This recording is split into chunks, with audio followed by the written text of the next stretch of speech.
Nos, Anda, hoy vamos a platicar nosotros sobre el derecho procesal civil y mercantil.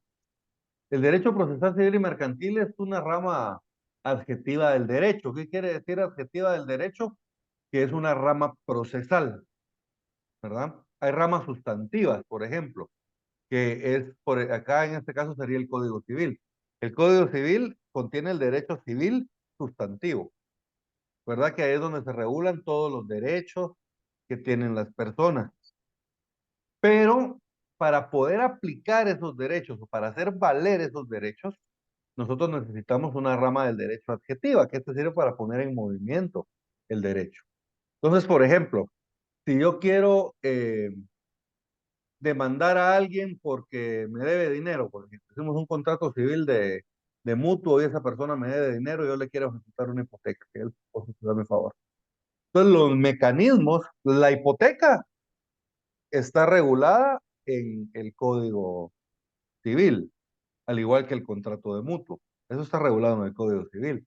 Pero para poder ejercitar los derechos que me dan esos contratos, yo lo tengo que hacer mediante un proceso, ¿verdad? Un proceso civil. Y para eso, precisamente, está el derecho procesal o adjetivo, ¿verdad? Para aplicar o para poner en movimiento esos derechos sustantivos contenidos en el Código de Comercio, en el Código de Comercio o en el Código Civil, ¿verdad? Porque si se dan cuenta, eso es derecho procesal, civil y mercantil. ¿Qué quiere decir? Estos procesos también aplican para el derecho mercantil, ¿verdad? Tanto para el civil como para el mercantil. Entonces, eh, básicamente de eso se trata una norma adjetiva. Para que, digamos, ustedes lo entiendan mejor, el derecho notarial o el derecho de notariado, esa también es una rama adjetiva del derecho, porque también sirve para aplicar o para poner en movimiento los derechos y las instituciones propias del derecho sustantivo, del derecho civil. Por ejemplo, si yo voy a hacer un contrato de arrendamiento, yo tengo una casa y le voy a arrendar la casa a Eduardo, ¿cómo hacemos constar ese arrendamiento? Por medio de un contrato. El arrendamiento está regulado en el Código Civil, pero la forma para realizar los requisitos de forma para realizar el contrato, la escritura, ¿verdad? El contrato, esos están en el Código de Notariado. Entonces, miren, el notariado también es una rama adjetiva del derecho, porque también sirve para poner en movimiento el, los derechos o las instituciones creadas por el derecho sustantivo. ¿Vamos bien hasta acá? Sí, Nick. Bien, entonces, el derecho procesal civil y mercantil. ¿Qué es el derecho procesal civil? Bien, vamos a empezar porque es una rama del derecho. Es una rama del derecho por medio de la cual se estudian el conjunto de normas jurídicas, principios y doctrinas que regulan, miren hasta aquí, todas las definiciones que hemos visto son iguales. La de derecho civil, la de derecho mercantil y ahora la de derecho procesal civil. Ahora viene, miren, ¿qué regulan? Aquí es lo que cambia. ¿Qué regulan? El contenido, desarrollo y eficacia del proceso. Miren, el contenido, desarrollo y eficacia del proceso civil y la actividad de las partes que intervienen en el juicio. Entonces, miren, cuatro cosas regulan. El contenido, desarrollo y eficacia del proceso y la actividad de las partes que intervienen en el juicio. ¿A qué se refiere esto? El contenido quiere decir de que acá están todas las reglas que tenemos que aplicar dentro de los procesos. En cuánto tiempo tenemos que presentar la demanda, qué requisitos tiene que tener la demanda, ¿verdad? Cuáles son los pasos que se va a seguir en cada uno de los procesos, ¿verdad? Porque hay procesos diferentes y cada uno es diferente, sí, ¿verdad? Luego el desarrollo, cómo se van a llevar a cabo, ¿verdad? Aquí están todas las reglas de cómo se va a desarrollar el proceso desde el principio hasta el fin. Y por último, la eficacia. La eficacia del proceso básicamente La eficacia se refiere a alcanzar un fin determinado, ¿verdad? Alcanzar un fin determinado en el mayor tiempo y con el mayor esfuerzo posible. Entonces, básicamente tenemos que tratar de hacer lo más ágil posible el proceso, a modo de que pueda alcanzar su fin, ¿verdad? Que su fin pues, es dictar la sentencia y resolver un conflicto que surgió entre las dos partes. Y por último, la actividad de las partes que intervienen en el juicio. Las partes, el demandante, el demandado, los terceros, el tercero civilmente demandado o el tercero coadyuvante. En algunos casos, la Procuraduría General de la Nación, por disposición de la ley. Ellos son las partes dentro del proceso. Y luego la actividad, ¿qué es lo que hacen las partes? ¿Ah? ¿Qué es lo que pueden hacer las partes dentro del proceso? ¿Verdad? Todo está contenido en el Código Procesal Civil y Mercantil. Entonces, miren cómo quedaría la definición. Es una rama del derecho por medio de la cual se estudian el conjunto de normas, principios y doctrinas que regulan el contenido, desarrollo y eficacia del proceso y la actividad de las partes que intervienen en el juicio. Entonces, básicamente, eso es el proceso, eso es el derecho procesal civil y mercantil. Ahora, ¿qué es un proceso? Porque ya vimos de que este desarrolla el contenido, desarrollo y eficacia del proceso civil. Pero ¿qué es el proceso?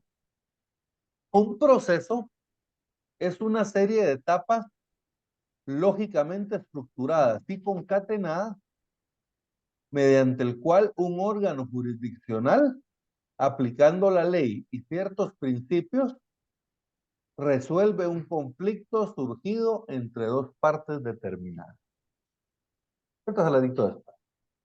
Miren, es una serie de etapas lógicamente estructuradas y concatenadas, mediante el cual un órgano jurisdiccional aplicando la ley y ciertos principios resuelve un conflicto surgido entre dos partes determinadas.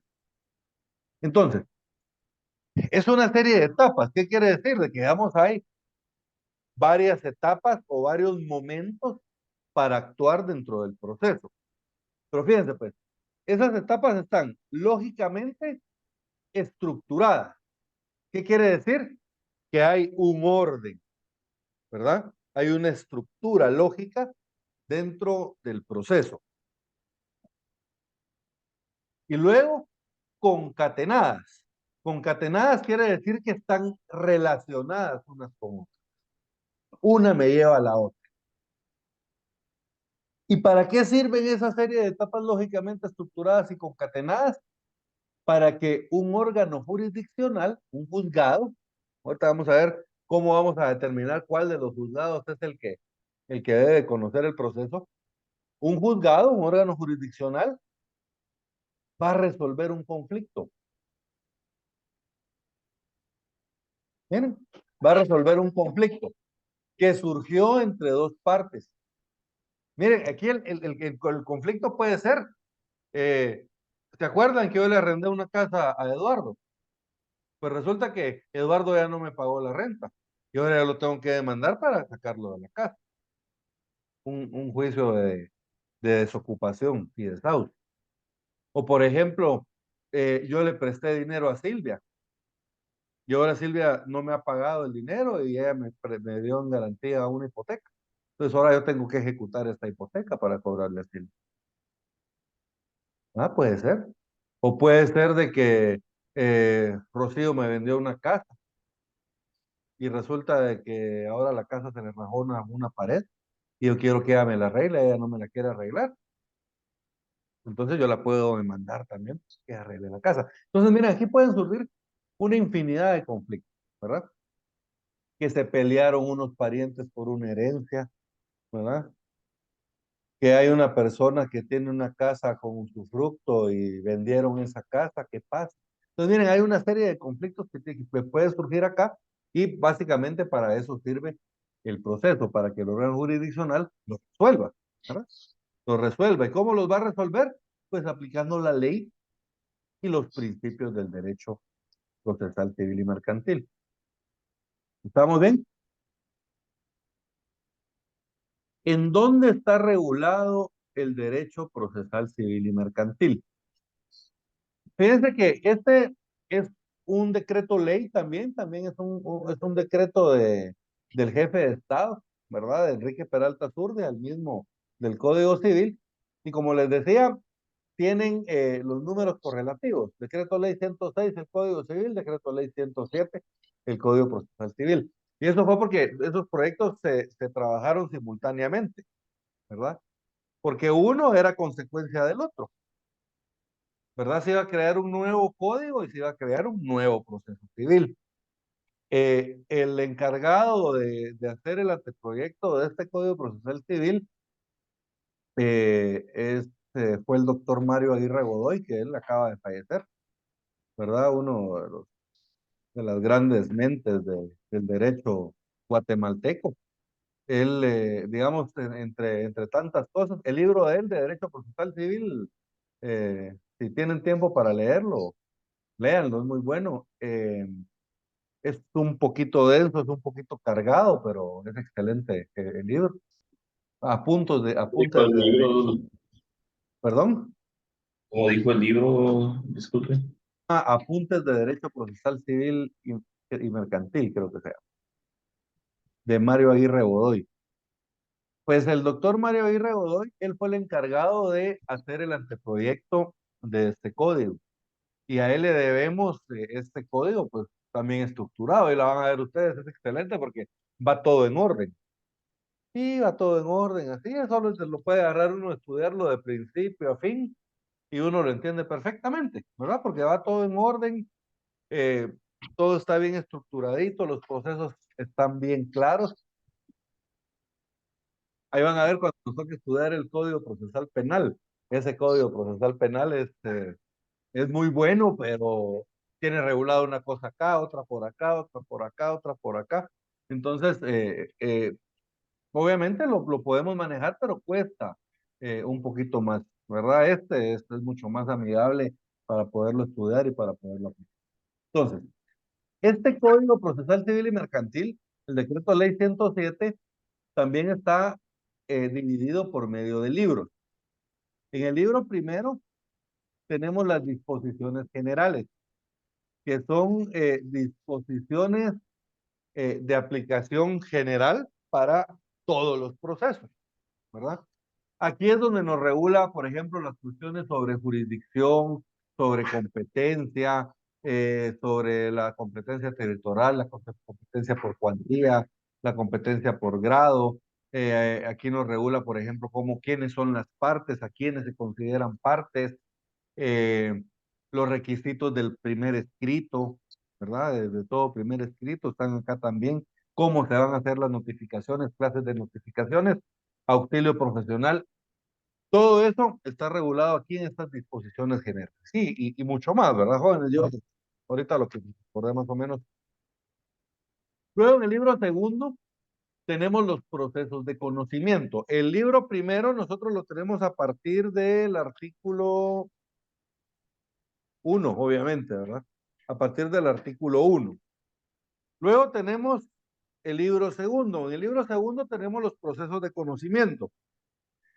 Los procesos de conocimiento, vamos a ver más adelante nosotros, ese empieza en el artículo 96. El libro segundo de los procesos de conocimiento, ese empieza en el 96.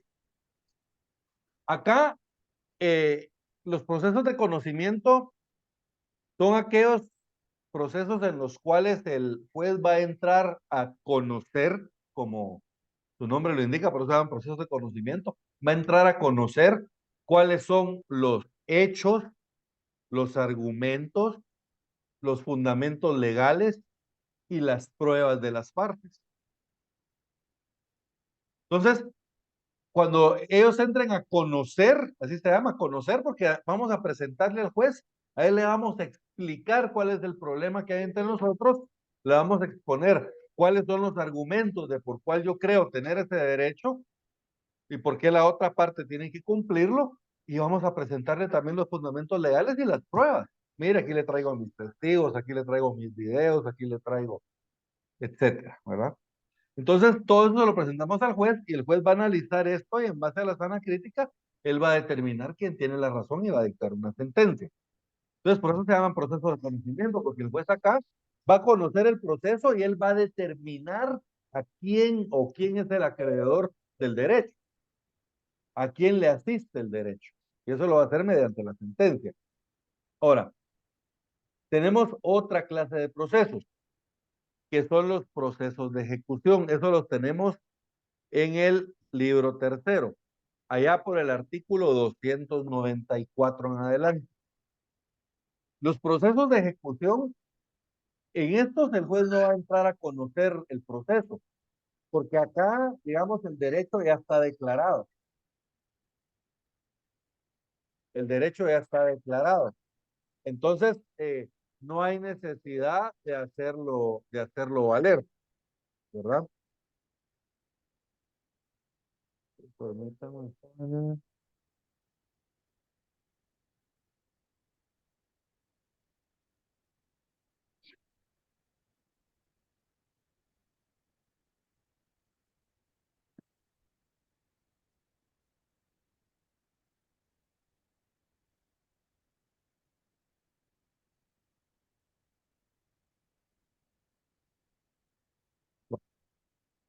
Digamos.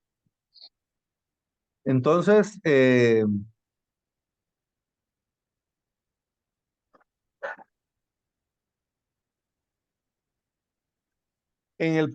los procesos de ejecución, nosotros no tenemos que declarar el derecho porque el derecho ya está reconocido, ¿verdad? Puede ser porque ya haya una sentencia previa y que estemos ejecutando esa sentencia, una sentencia de un proceso de conocimiento, o tal vez no hay necesidad de esa sentencia porque ya está reconocido el derecho, digamos, por ejemplo, en un contrato. ¿Se acuerdan que yo les decía de que yo le había prestado dinero a Silvia y ella me había dado en garantía una hipoteca? Entonces, ahí está reconocido el derecho. Yo le presté dinero a Silvia y ella se comprometió a devolverme. Y es más, si se comprometió que si no lo devolvía, entregaba en garantía una hipoteca para que yo la pudiera ejecutar. Entonces, miren, eso ya está hasta garantizado. Entonces, ya solo es cuestión de que yo lo ejecute por medio de estos procesos de ejecución. Entonces, hay diferentes motivos por los cuales yo voy a utilizar este proceso de ejecución, ¿verdad? Ya está declarado el derecho, entonces yo ya no tengo que declararlo mediante un proceso de conocimiento. Luego tenemos el libro cuarto. El libro cuarto, este se refiere a los procesos especiales. Este lo tenemos a partir del artículo 401. En el libro cuarto, este se refiere a los procesos especiales, o sea, los procedimientos de jurisdicción voluntaria, aquellos en los cuales no hay litis. Por ejemplo, yo me quiero divorciar, pero estamos de acuerdo con mi esposa en divorciarnos, entonces vamos, comparecemos ante un órgano jurisdiccional y nos divorciamos, cumpliendo los requisitos establecidos en la ley, por supuesto. Pero lo que les quiero decir es que en este tipo de procesos no hay litigio. O por ejemplo, eh, yo quiero declarar ausente a una persona, ¿verdad? O yo quiero declarar la muerte presunta de una persona, o yo quiero declarar un proceso sucesorio. Miren, todo esto está acá en estos procesos especiales. Aquellos procesos en los que no hay un conflicto entre las partes, ¿verdad? En una herencia, por ejemplo, si todos los hermanos herederos del causante están de acuerdo, se celebra voluntariamente, ¿verdad? Incluso hasta notarialmente lo podemos hacer, sin intervención judicial. Pero si uno solo no está de acuerdo, si uno solo tiene conflicto, entonces lo tenemos que llevar judicialmente, ¿verdad? Se tiene que resolver eso en un juicio, ¿verdad? Entonces, a eso se refiere los procesos especiales, los procedimientos de jurisdicción voluntaria. Luego tenemos el libro quinto. En el libro quinto, ahí tenemos las alternativas comunes a todos los procesos. ¿A qué se refiere esto? Las alternativas comunes a todos los procesos son, bueno, como su nombre lo indica, alternativas, distintas alternativas que nosotros tenemos para aplicarlas en todos los procesos. Por ejemplo, aquí está el proceso cautelar, ¿verdad? Por ejemplo, si yo voy a demandar a una persona, yo para asegurar el resultado del proceso, yo le puedo embargar bienes, o lo puedo arraigar, o le puedo embargar una cuenta, ¿verdad? Esos procesos cautelares, esos están acá en las alternativas comunes a todos los procesos. Pero tenemos algunas otras cuestiones, por ejemplo, como la acumulación de procesos. ¿Qué pasa, por ejemplo, si demandan a una persona, digamos, pero lo demandan diferentes personas, pero por cuestiones que tienen que ver con el mismo hecho? Supongamos de que yo vendía aspiradoras y yo le vendía aspiradoras a un montón de gente, pero resulta que todas las aspiradoras fallaron y ninguna servía. Y ahora todas esas personas me demandan a mí, miren, pero me demandan por separado ante diferentes juzgados, y para mí es demasiado oneroso llevar ese montón de juicios, porque todos son iguales, todos son porque yo le vendí una aspiradora de tal marca que no funcionó, ¿verdad? Solo que una se la vendía a Eduardo, otra se la vendía a Amparo, otra a Silvia, otra a Rocío. Entonces, yo puedo pedir que todos esos procesos se unifiquen en uno solo. Y esa es la acumulación de procesos, ¿verdad? Eso está regulado también aquí en las alternativas comunes. Tenemos la intervención de terceros, inventarios, avalúos, costas, ¿verdad? Por ejemplo, si yo quiero calcular las costas procesales, aquí me dice cómo calcular las costas procesales de cualquier proceso, ¿verdad? No importa si es juicio ordinario, si es oral, si es sumario. Aquí está cómo debo calcular yo las costas procesales de dicho proceso. Si hay que hacer un inventario, aquí están los requisitos del inventario también. Aquí está el pago por consignación, ¿verdad? Por ejemplo, si yo le tengo que hacer un pago a Eduardo, pero resulta que Eduardo no me lo quiere recibir, o simple y sencillamente yo no lo encuentro. Yo lo estoy buscando, voy a su casa y no lo encuentro. Y yo le tengo que hacer ese pago porque ya se me venció el plazo. ¿Cómo le hago yo para no incurrir en mora? Consigno, ¿verdad? La consignación es que yo deposito ese dinero ante el juez, un juez, ¿verdad? Y ese juez, pues realizando un proceso, consigna el dinero, lo deposita en una cuenta y para mí tiene efectos de pago, ¿verdad? Yo me libero de la unión. Entonces, para eso sirve la consignación, está también acá. Y también tenemos los modos excepcionales de terminar los procesos, el desistimiento, ¿verdad? Por ejemplo, si yo ya no quiero seguir un proceso, quiero desistir, me quiero retirar de él, pues aquí están las reglas del desistimiento, la caducidad de la instancia, cuando el actor deja de actuar dentro de un proceso por más de 6 meses, este caduca, ¿verdad? La otra parte puede pedir que termine. Y por último, tenemos el libro sexto, que es la impugnación de las resoluciones judiciales o impugnación a las resoluciones judiciales. Este se refiere básicamente a las impugnaciones. Aquí está todos los recursos, ¿verdad? Recurso de aclaración, de ampliación, revocatoria, reposición, nulidad, apelación, casación, ¿verdad? Todos están acá en este último libro. Entonces aquí está básicamente pues cómo podemos impugnar los procesos si no estamos de acuerdo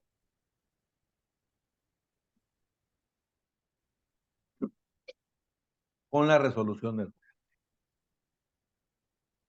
Muy bien, esa es la estructura del código y pues también se la tienen que aprender, ¿verdad, jóvenes? También se la tienen que aprender. Aquí en Procesal Civil yo les voy a dejar una tarea para el siguiente día de clase. Yo quiero que me hagan un pequeño resumen de los principios del derecho procesal civil y mercantil. Entonces, en la siguiente clase, lo primero que vamos a hacer es que vamos a ver los principios del derecho y yo para ese entonces yo voy a estar revisando la tarea, porque la tarea me la tienen que entregar ustedes para el martes, ¿verdad? El martes después de clase ya tienen que estar entregada la tarea.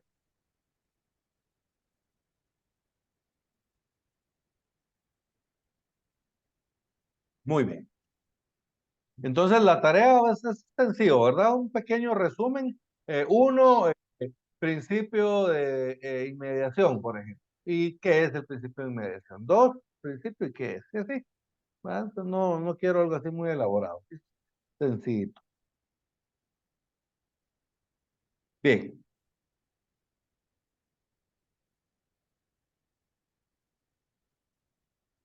Jurisdicción. ¿Han oído ustedes de que nosotros hemos hablado mucho de los órganos jurisdiccionales, de los órganos jurisdiccionales? Les decía, bueno, los órganos jurisdiccionales son los juzgados, los diferentes juzgados. Hay tribunales de diferente grado, de diferente materia, ¿verdad? Y ahorita vamos a ver eso. Pero, ¿qué es la jurisdicción? Fíjense, pues, la jurisdicción es una facultad, es un derecho. Y ese derecho lo tiene con exclusividad del Estado. ¿Y en qué consiste esta facultad?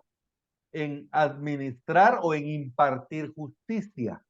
Miren, yo no puedo impartir justicia por mi mano, ¿verdad? Eduardo me debe dinero. Yo no puedo llegar a su casa, entrar por la puerta, quitarle el dinero y llevármelo, porque me lo debe, ¿no? ¿Verdad? Hay procedimientos legales para poderlo hacer. Entonces, esa administración de justicia o esa facultad de impartir justicia le corresponde con exclusividad al Estado. Y lo hace a través de sus órganos jurisdiccionales, ¿verdad? Para eso sirven los órganos jurisdiccionales. Entonces, ¿qué es la jurisdicción? Es la facultad que tiene el Estado para administrar o para impartir justicia a través de sus órganos jurisdiccionales. A través de sus órganos jurisdiccionales. Fíjense que la jurisdicción tiene tres características.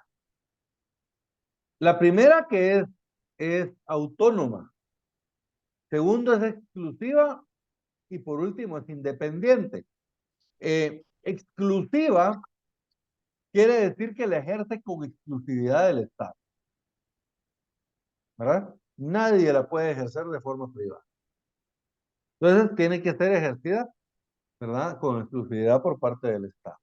Luego decimos de que es autónoma porque no depende, ¿verdad? No depende de ninguna otra situación o de ningún otro órgano o entidad para poder aplicar justicia. Y de hecho, el organismo judicial tiene su propia organización, tiene su propio gobierno, ¿verdad? Tiene su presidencia, tiene su propio presupuesto, ¿verdad? Y también tiene sus propias normas que lo rigen. Entonces, es autónomo de los demás órganos del Estado y esto le lleva también a la independencia.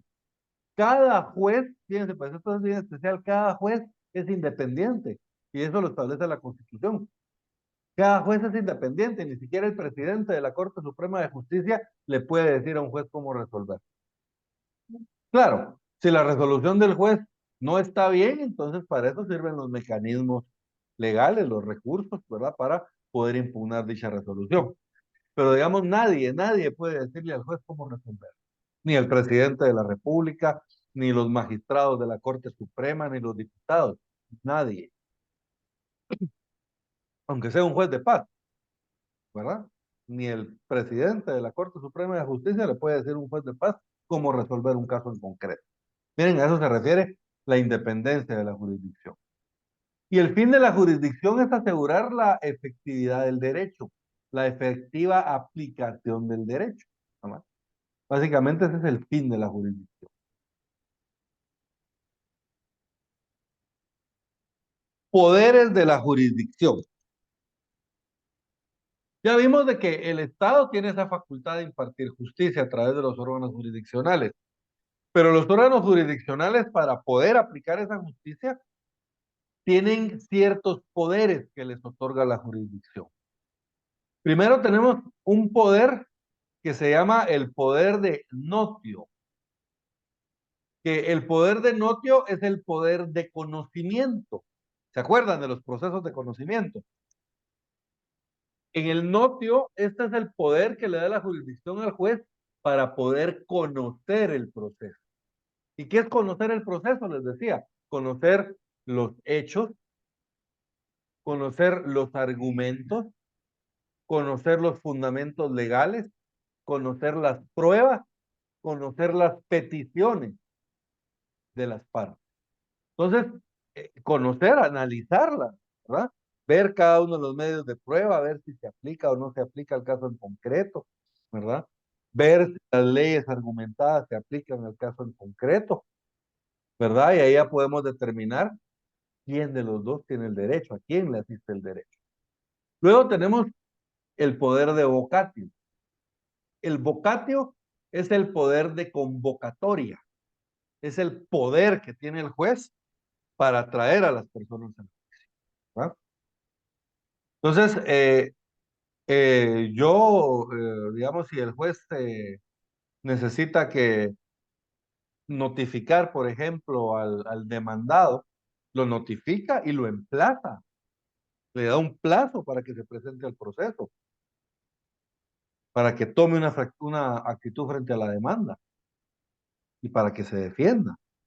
Y si él no lo hace, pues sigue el proceso, ¿verdad? Sigue el proceso en su rebeldía. Pero él tiene la facultad de llamarlo. Lo que pasa es que si él no viene, hay consecuencias por no venir. Lo mismo pasa, por ejemplo, con un testigo. Si nosotros propusimos un testigo, el juez le ordena que venga a testificar. Y si el testigo no viene, entonces el juez lo va a percibir. Mira, lo estoy llamando, venga. Y si no viene, el juez lo puede mandar a conducir. ¿Verdad? ¿Qué es conducir? Que básicamente es lo manda a traer con la fuerza pública. A un mi cliente lo condujeron a un proceso penal, ¿verdad? Él puso una denuncia de que le robaron su carro y lo llamaron como testigo, pero él tenía miedo porque era una banda, porque digamos que él puso la denuncia y con la denuncia de él empezaron a investigar y se destapó un gran robo de carros, se agarraron una banda que eran como 18 personas en diferentes departamentos y todo. Entonces él tenía miedo. Entonces al final le dije, mira, ponete una gorra, ponete lentes, ¿verdad? Déjate la barba. Total de que llegó el cuate así todo disfrazado y no le dijo nada a la juez, ¿verdad? Eh, y él declaró, pero lo interesante es que él no quería ir. Entonces él no quería ir y no quería ir, no quería, y al final pues lo llevó a traer la policía, ¿verdad? Llegaron dos policías a su casa y le tocaron la puerta, él salió y le dijeron, mire señor, vamos, ¿verdad? El juez lo está llamando y lo subieron a una patrulla y se lo llevaron. Mire, yo me voy a ir en mi carro, le dijo él todavía. No, no, no, no, nosotros lo vamos a llevar. Y lo subieron a la patrulla y se lo llevaron. ¿Por qué? Porque el juez ya había dado la orden de conducirlo y lo llevaron al juzgado para que ejecutara. Entonces, mire, ese es el poder de convocatoria del juez, ¿verdad? Y esto viene también al siguiente poder, que es el coercio, que es el poder de coerción, el obligar a las partes a cumplir con el proceso, ¿verdad? O a cumplir con las normas del proceso. Luego tenemos el otro poder que se llama el iudicium.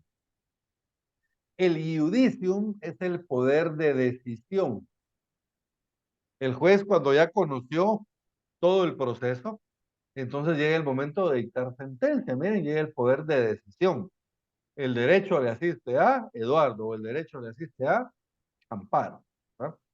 Iudicium, el poder de decisión. ¿Estamos bien?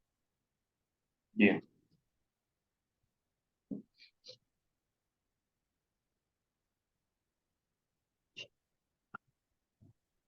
Y por último, tenemos el poder de executio, que es el poder de ejecutar, el poder de ejecución. Cuando un juez ya dictó sentencia, él ordena, mire, Amparo, apáguele 100,000 quetzales a Eduardo. Y le da un plazo. Y si Amparo en ese plazo no paga, entonces Eduardo puede iniciar un proceso de ejecución. Y ese proceso de ejecución lleva, parece que, como su nombre lo indica, lleva como único objeto eh, ejecutar el derecho, hacer valer la sentencia, hacer cumplir la sentencia. ¿Estamos bien?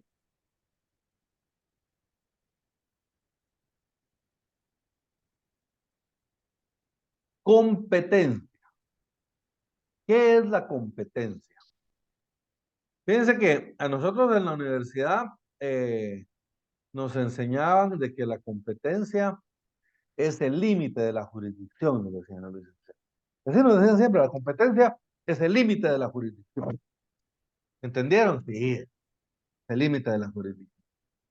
Pero resulta que si uno llega al privado y uno dice la competencia es el límite de la jurisdicción, se le quedan viendo a uno así feo y le dicen así como que, ¿y qué más, no? O sea, la respuesta ahí no está completa.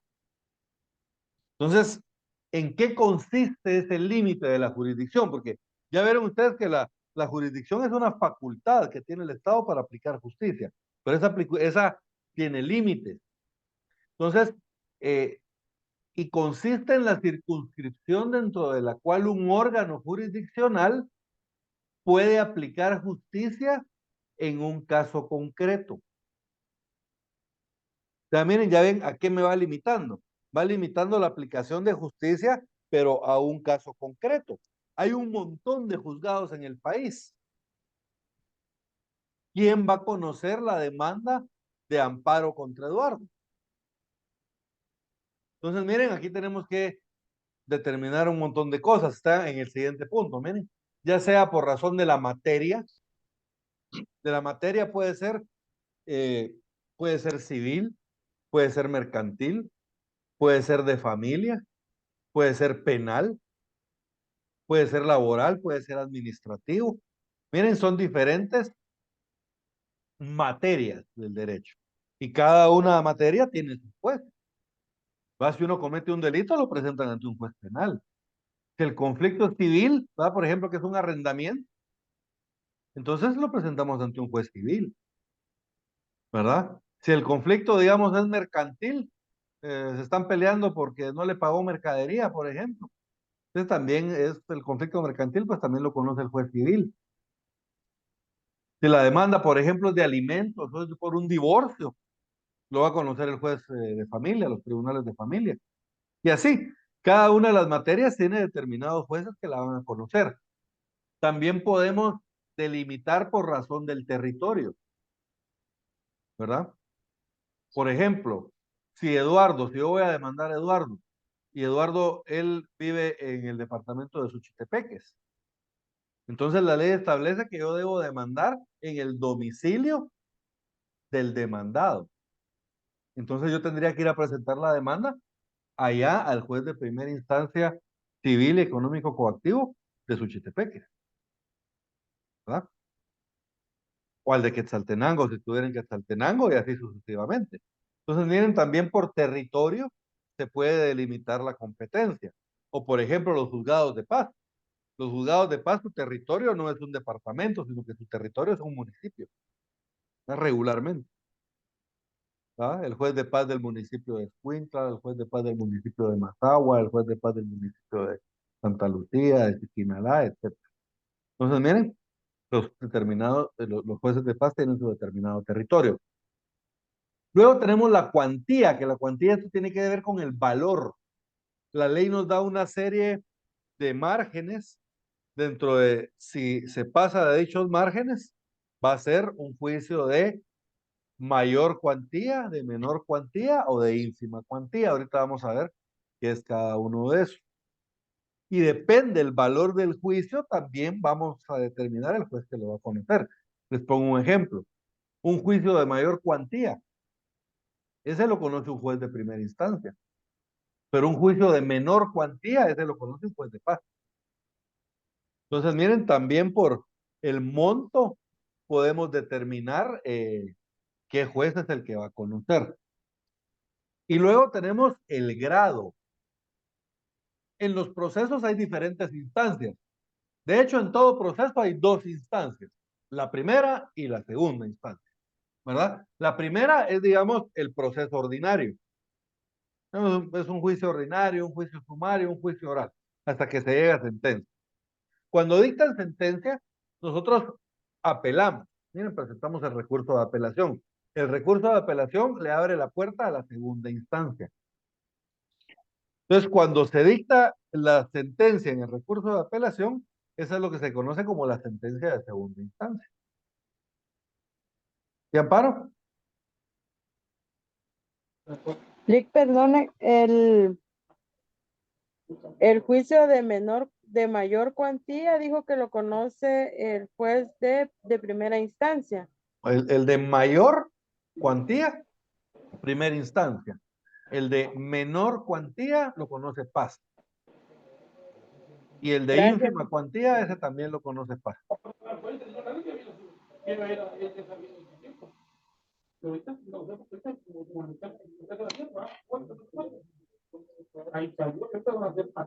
Bien. El de menor es el de paz y el de ínfima cuantía también es el de paz. Sí. Sí, el de ínfima cuantía también es el de Paz. Gracias, Rick. Muy bien. Ok. Y entonces, por grado, básicamente, en primera instancia, depende del juicio, puede conocer primera instancia o puede conocer juez de paz, como ya vimos. Y segunda instancia, ese le va a conocer, le va a tocar conocer a la sala de la Corte de Apelaciones, a una de las salas de la Corte de Apelaciones. Y luego también nos hace la mención ahí del turno. ¿Verdad que esto pues se refiere más que todo, como su nombre lo indica, al juzgado que esté de turno en ese momento? Hay algunas actuaciones que, digamos, cuando nos dan plazos de horas, eh, tenemos que cumplir, podemos presentar ante los juzgados de turno algunas actuaciones, ¿verdad? Entonces, hay ciertos casos en que los juzgados de turno también tienen su competencia. Entonces, miren qué es la competencia. Es el límite de la jurisdicción y consiste en la circunscripción dentro de la cual el órgano jurisdiccional puede aplicar justicia en un caso en concreto, ya sea por razón de la materia, territorio, cuantía, grado o turno.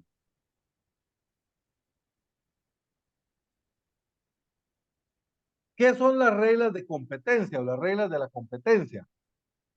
Básicamente son disposiciones que regulan la aplicación de la competencia determinando la materia, cuantía, territorio o grado a un caso concreto. Entonces, son disposiciones que regulan, son disposiciones que regulan la aplicación de la competencia determinando la materia, cuantía, territorio y grado.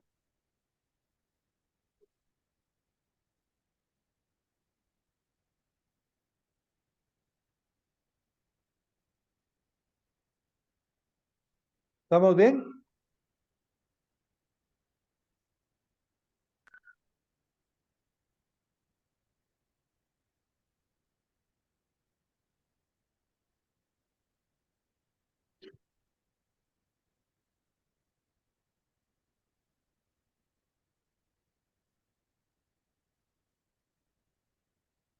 Ok.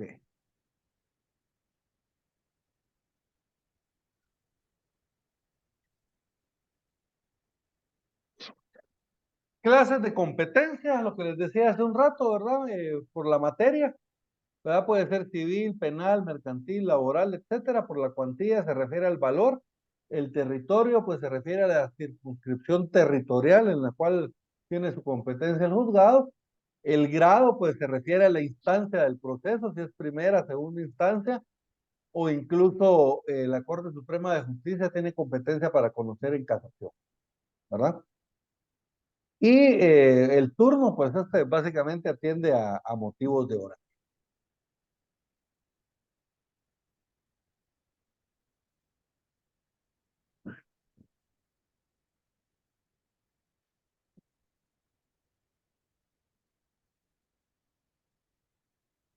Bien, en principio, la competencia no se puede prorrogar, ¿verdad? En principio, la competencia no se prorroga, no debe prorrogar, ¿verdad? Cada juez tiene determinada su competencia. Pero, ¿qué es la prórroga de la competencia? Hay algunos casos determinados en la ley en que un juez que no es competente puede conocer un asunto que es competencia de otro juez. Pero ¿y por qué va a pasar eso? Bueno, mire, puede ser por un impedimento, ¿verdad? Cuando hay un impedimento, el impedimento es una causa que no le permite al juez conocer un caso en concreto. Les voy a poner un ejemplo. El demandante o el demandado es hermano del juez. Entonces yo presento la demanda en el juzgado de Escuintla, pero resulta que el hermano del demandado es el juez. Entonces, aquí el juez, cuando él se da cuenta de que hay una causa de impedimento, entonces él debe excusarse. Miren, la excusa y la recusación es por el mismo motivo, por un impedimento. La diferencia es quién lo hace. Entonces, cuando hay un impedimento, el juez automáticamente él debe de inhibirse de conocer. Él se recusa. Perdón, él se excusa. Y él dice, miren, yo ya no puedo seguir conociendo porque el demandado es mi hermano. Entonces yo tengo un impedimento legal para poder conocer. Entonces, ¿qué pasa en este caso? Si solo hay un juez en Escuintla, pues lo debe conocer el juez más cercano. ¿Verdad? En el caso de Escuintla, el juez más cercano es el de Santa Lucía Costumalguapa. ¿Verdad? En Escuintla hay dos jueces de primera instancia. Uno está en Escuintla, cabecera departamental, y el otro está en Santa Lucía Costumalguapa. Ahorita vamos a ver más adelante. Y digamos, medio departamento tiene competencia el de Escuintla y la otra mitad del departamento tiene competencia Santa Lucía Costumalguapa. ¿Verdad? Entonces, el caso, ¿quién lo tenía que conocer? El juez de Escuintla. Pero miren, por motivo de un impedimento, lo tiene que conocer el juez de Santa Lucía Costumalguapa. Miren, el juez de otro territorio. O puede ser también por un pacto de sumisión. Un pacto de sumisión es cuando las partes acuerdan someter el proceso ante un juez determinado. Por ejemplo, yo soy de Escuintla, Eduardo es de Suchitepeques, pero nosotros, por medio del contrato, acordamos que el proceso lo vamos a llevar a cabo en Guatemala. Entonces, miren, a la hora que surja un problema, la demanda la tenemos que presentar en Guatemala. ¿Por qué? Porque en el contrato nosotros nos sometimos a ese juez. Entonces, básicamente la prórroga de la competencia consiste en que un juez que no es competente conozca de un asunto que es competencia de otro juez. Quien no puede conocer, ya sea por impedimento, excusa o recusación, o por existir un pacto de sumisión. Si se dieron cuenta ustedes de lo que platicamos ahorita, yo les hablé de prorrogar la competencia, pero únicamente nos referimos a la competencia por razón de territorio. ¿Verdad? ¿Qué quiere decir eso? Digamos, si el que iba a conocer en Escuintla era el juzgado de primera instancia civil, el que va a conocer en Santa Lucía tiene que ser el juzgado de primera instancia civil. O sea, solo podemos prorrogar por razón del territorio, pero por ejemplo no podemos prorrogar por razón de la materia. En Escuintla hay un juez penal. Entonces, como no puede conocer el civil, le vamos a dar el asunto al juez penal. Eso sí no podemos, porque es diferente materia, ¿men? Tampoco por razón de grado, ¿verdad? No podemos pasarle el proceso de primera instancia a la sala para que ellos conozcan, ¿verdad? Porque no le corresponde a ellos conocer. Y luego tenemos, bueno, básicamente entonces que solo por razón de territorio vamos a prorrogar la competencia.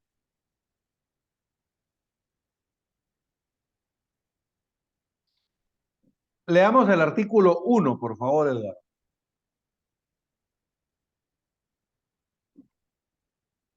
Jurisdicción de los jueces ordinarios. La jurisdicción civil y mercantil, salvo disposiciones especiales de la ley, será ejercida por los jueces ordinarios de conformidad con las normas de este código. Será ejercida por los jueces ordinarios de conformidad con las normas de este código. Los jueces ordinarios quiere decir que son los jueces comunes y corrientes, los que están establecidos. No van a crearse jueces especiales, ¿verdad? De algún fuero especial, sino que son los que ya están establecidos, ¿verdad? En la ley. Eso se refiere con los jueces ordinarios. Entonces, miren, y habla de la jurisdicción civil y mercantil, ¿verdad? Los procesos establecidos en este código van a servir tanto para materia civil como para materia mercantil. Entonces, la jurisdicción civil y mercantil, salvo disposiciones especiales de la ley, será ejercida por los jueces ordinarios de conformidad con las normas de este código.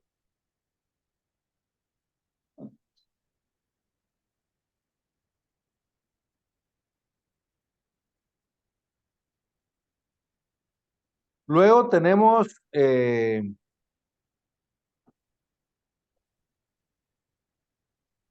el artículo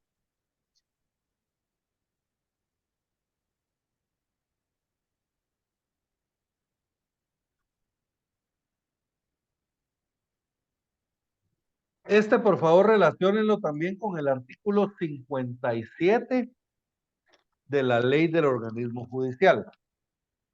Entonces, este artículo 1, por favor, anótenle ver, artículo 57 de la ley del organismo judicial, y también anótenle ver 203 de la Constitución Política de la República.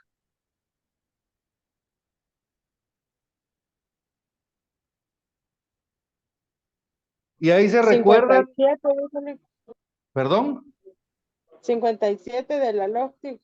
57 de la ley del organismo judicial.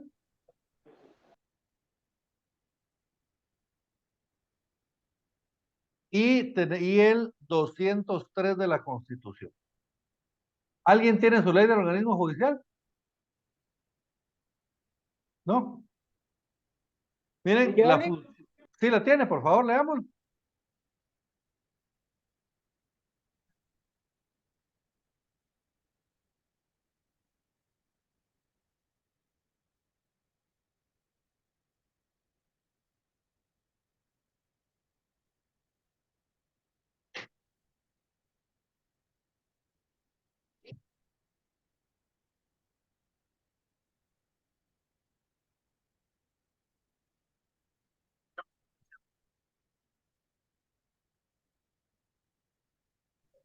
El 57, ¿verdad, Lick? Por favor.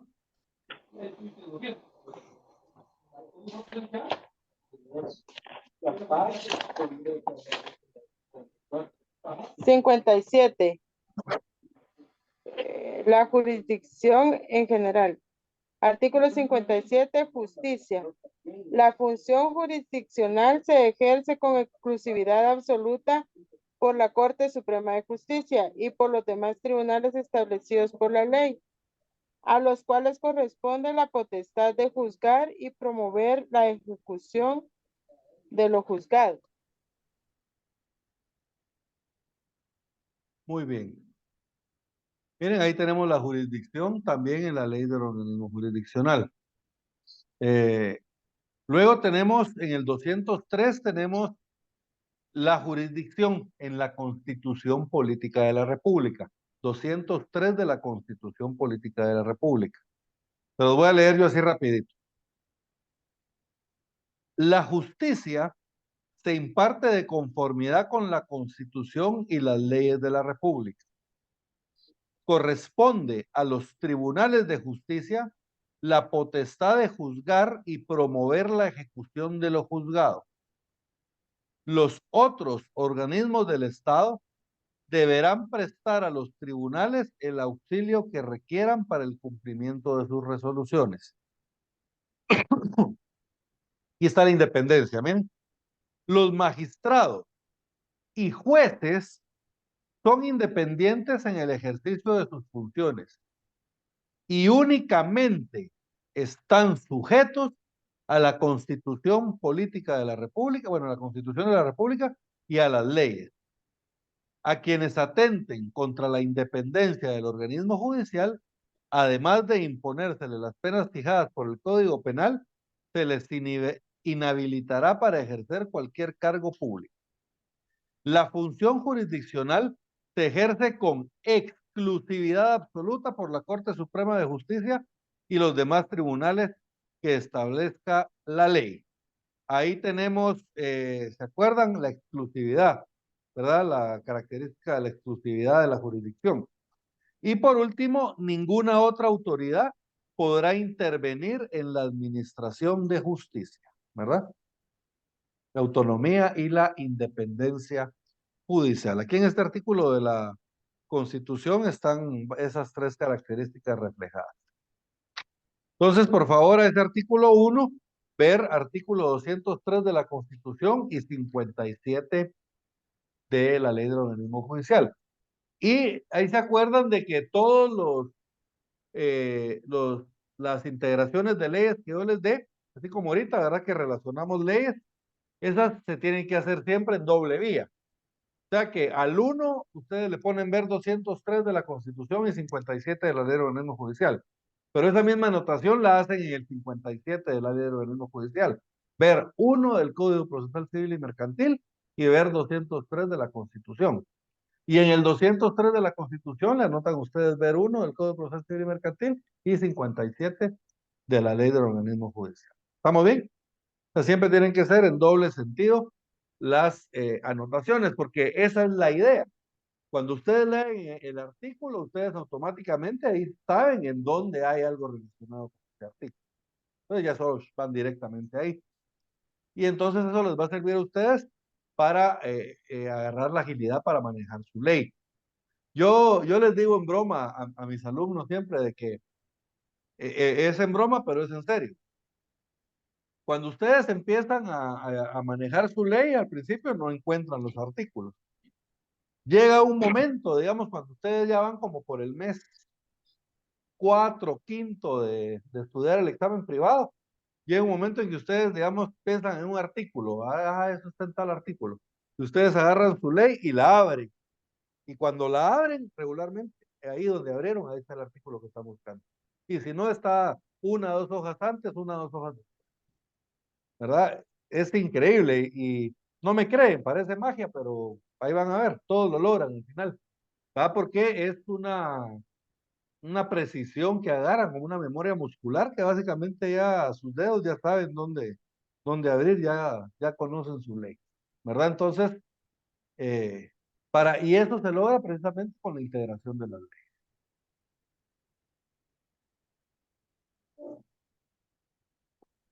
Muy bien. Regresemos al artículo 1.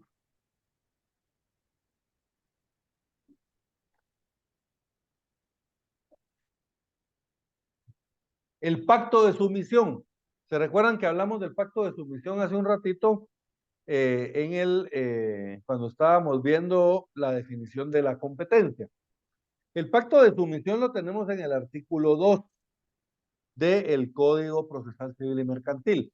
Y básicamente el pacto de sumisión es cuando las partes pueden someter, ya sea de forma expresa o tácita, ¿verdad? Ante un juez, deciden someter el asunto ante un juez distinto al que debe conocer. De forma expresa, les decía yo que es cuando se lleva a cabo, digamos, por medio de un contrato, y ahí hacemos el pacto de sumisión, ¿verdad? Nos sometemos ante el juez de Guatemala, pero también puede ser de forma tácita. Digamos, a mí me tenía que demandar Eduardo ante el juez de Suchitepeques, pero viene él y me demanda ante el de Escuintla. Y yo no interpongo la excepción de incompetencia, entonces estoy aceptando tácitamente que se lleve a cabo el proceso en esa jurisdicción o en TC. ¿Estamos bien? Entonces es el pacto de sumisión. Por favor, Eduardo, artículo 1, artículo 2, perdón. Las partes pueden someter expresa o tácitamente a un juez distinto del competente por razón de territorio, el conocimiento y decisión de un asunto determinado. En ningún caso podrán someterse las partes a un juez o tribunal superior, distinto de aquel a quien se esté subordinado el que haya conocido en primera instancia. ¿Estamos bien? Entonces el pacto de sumisión básicamente es eso. ¿Verdad? Cuando nosotros expresa o tácitamente ponemos el conocimiento del asunto determinado ante un juez de distinta competencia, pero por razón de territorio, ¿verdad? Las demás competencias no las vamos a poder prorrogar, solo la del territorio. Prórroga de la competencia. Por favor, Silvia, artículo 3. Muy bien. Prórroga de la competencia. La competencia en los asuntos civiles y mercantiles podrá prorrogarse a juez o tribunal que por razón de la materia, de la cantidad, objeto de litigio y de la jerarquía que tengan en el orden judicial pueda conocer del asunto que ante él se proponga. ¿Qué era lo que les decía? Cuando yo voy a prorrogar la competencia ante un juez de distinto territorio, tiene que ser un juez igual, ¿verdad? Por eso establece acá, miren, a un juez o tribunal que por razón de la materia, tiene que ser la misma materia, materia civil, cantidad del objeto de litigio, supongamos de que era de mayor cuantía, entonces tiene que ser un juez que conozca la mayor cuantía. ¿Quién conoce la mayor cuantía? El juez de primera instancia. Entonces, si el juez de escuadra era de primera instancia, el de Santa Lucía tiene que ser de primera instancia también. Y luego establece, y por la jerarquía que tenga, ahí caemos a la instancia también, a la primera instancia.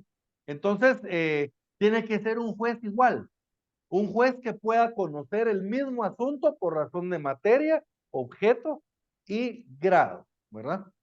Entonces, un juez igual al que debió haber conocido, solo que de otro territorio. Por eso les decía que no lo podemos pasar nosotros, digamos, un asunto civil a un juez laboral, por ejemplo, o un juez de familia, sino que tiene que ser un juez civil el que lo conoce, ¿verdad? Un juez igual al que debió conocer. ¿Quedó claro eso?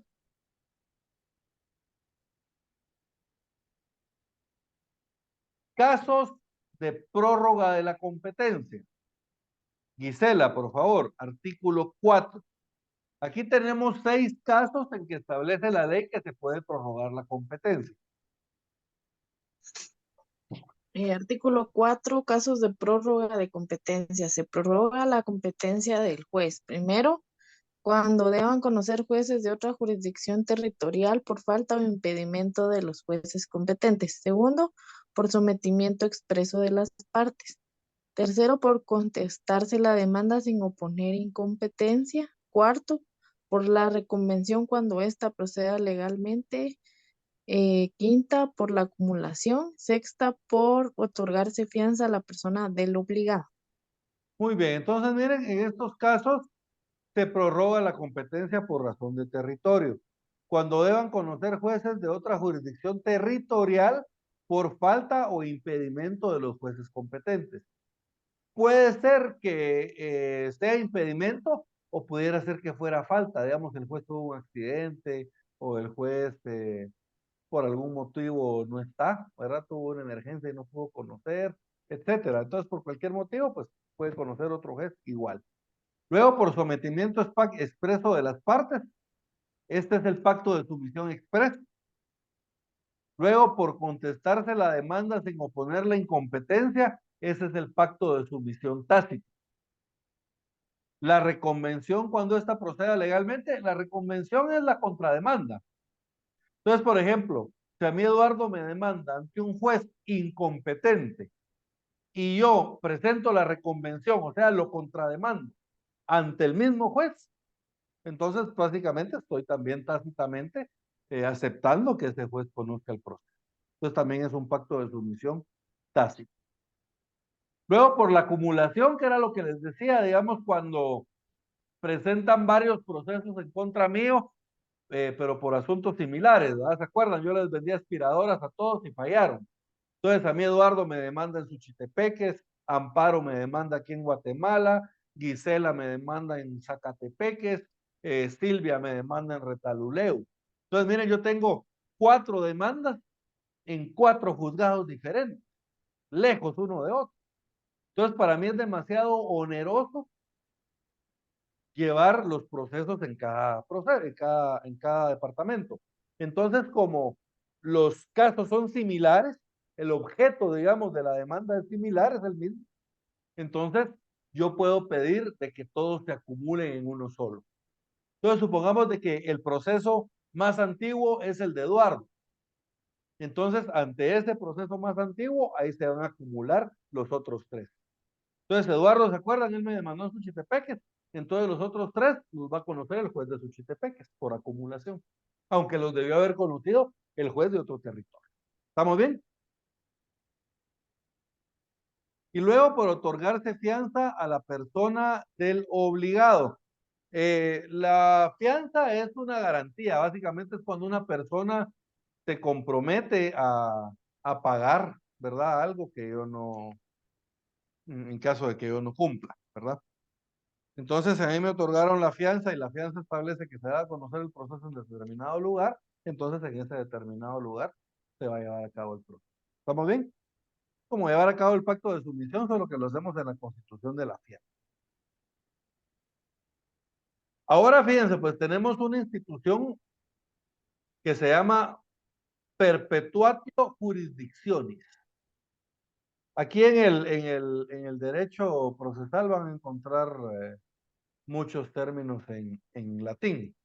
Perpetuatio jurisdictionis, o como jurisdicción perpetua. Lo que se refiere el perpetuatio jurisdictionis es que al momento que inicia el proceso, se debe de determinar la jurisdicción y la competencia. ¿Verdad? Y una vez iniciado el proceso bajo esa jurisdicción y competencia, ya no cambia. Va a ser la misma hasta el final del proceso. ¿Estamos bien? Sin que influyan cambios posteriores. O sea, supongamos, Eduardo y yo vivimos en Suchitepeque. Ahí vivimos los dos. Entonces Eduardo me va a demandar y me demanda en Suchitepeque. Y yo pues no interpongo la incompetencia. Porque si yo considerara que la demanda tiene que ser en Escuintla, entonces yo tendría que interponer una excepción de incompetencia. Entonces ahí en esa excepción se determina si conoce el juez de Suchitepeques o el de Escuintla. Pero supongamos de que yo no interpuse incompetencia. Entonces yo acepté que conociera Suchitepeque. Entonces miren cuál es la competencia de este proceso en particular, el juzgado de Suchitepeques. Eso ya no va a cambiar durante todo el proceso. Pero resulta que ahora Eduardo se fue a vivir a Retaluleu y yo me vine a vivir para Guatemala. No importa, la competencia del proceso sigue siendo la misma, no va a cambiar, aunque hayan habido cambios posteriores en el domicilio de nosotros. ¿Quedó claro esto? A esto se refiere la perpetuatio jurisdicciones. Miren, la jurisdicción y competencia se determinan conforme a la situación de hecho existente en el momento de presentar la demanda, sin que influyan los cambios posteriores. ¿Estamos bien? Amparo, por favor, leamos el artículo 5. Y a ese artículo 5, ahí anótenle, por favor, perpetuatio jurisdictionis. Momento que determina la jurisdicción y la competencia. La jurisdicción y la competencia se determinan conforme a la situación de hecho existente en el momento de la presentación de la demanda, sin que tengan ninguna influencia los cambios posteriores de dicha situación. ¿Estamos bien? Me hacen que tengan influencia los cambios posteriores a dicha situación. Bien.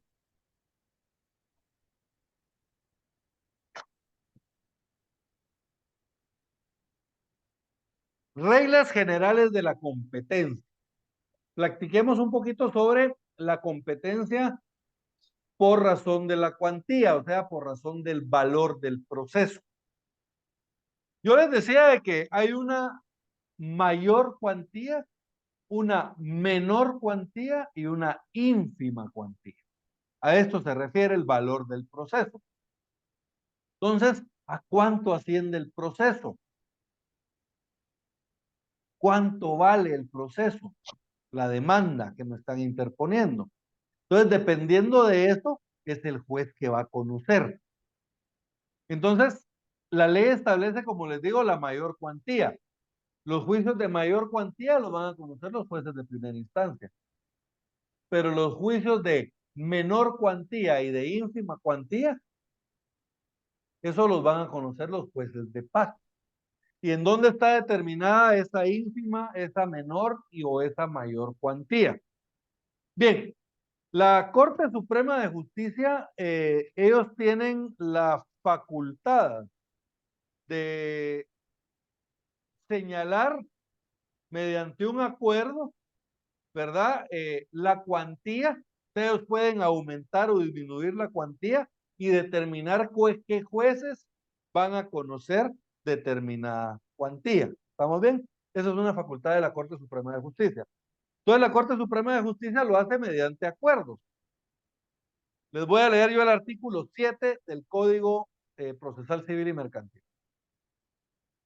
Por razón de la cuantía, son competentes los jueces menores cuando el valor que se litiga no exceda de 500 quetzales. Sin embargo, son competentes los jueces de primera instancia para conocer los negocios de menor cuantía cuando estos son incidentales al proceso principal.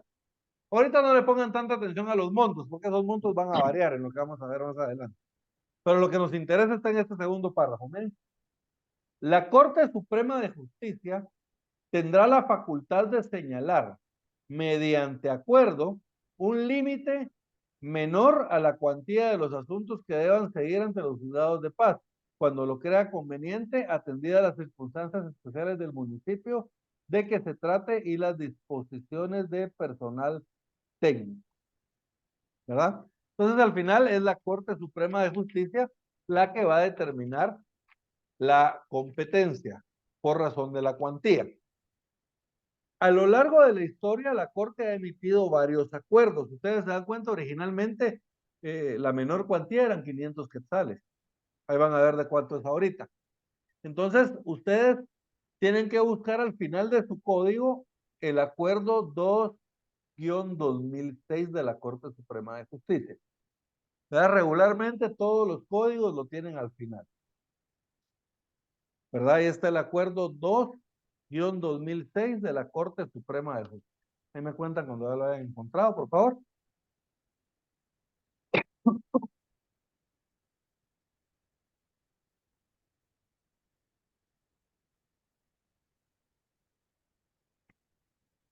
Y si no, yo creo que yo lo tengo aquí en pantalla. ¿Sí? Lo puedo compartir. Permítanme ver.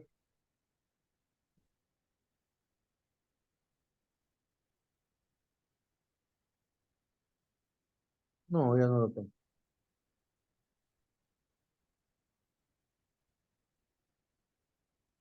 Muy bien. Entonces, fíjense pues. Este acuerdo 2-2006, si no lo tienen, este lo encontramos en Senado, en la página del organismo judicial.